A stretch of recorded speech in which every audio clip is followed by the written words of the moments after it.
একটা ভিন্ন রকম একটা অঙ্ক নিয়ে আসলাম। দেখেন যে একটা সংখ্যা ও তার অনন্যকের যোগফল যদি 2 হয় তাহলে ওই দুইটার মানের পার্থক্য কত? আসলে এখানে অনন্যকটা আসলে কি, এটা আমাদের সামনে নতুন একটা বিষয় যে অনন্যকটা কি। তো অনন্যকটা হলো যদি কোনো সংখ্যা, যেমন ধরেন কোনো সংখ্যা যদি x হয় তাহলে তার অনন্যক হবে কি 1/x। ঠিক আছে, মানে এটাকে বলা হয় যে গুণাত্মক বিপরীত। ঠিক আছে, গুণাত্মক বিপরীত। যেমন যদি 2 হয় তার অনন্যক হবে 1/2। এখন এখানে বলছে যে একটি সংখ্যা ও তার অনন্যকের যোগফল যদি 2 হয়।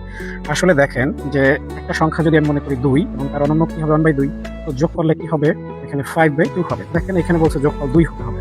তো আসলে আমরা জানি যে এক এক এবং একের অনন্যক 1/1 মানে 1 এর যোগফল 2। আসলে 1 ছাড়া কিন্তু এটা পসিবল না। ঠিক আছে, তো যদি একটা সংখ্যা 1 মনে করি তার অনন্যক হবে 1/1, যোগফলে কত আসবে 2।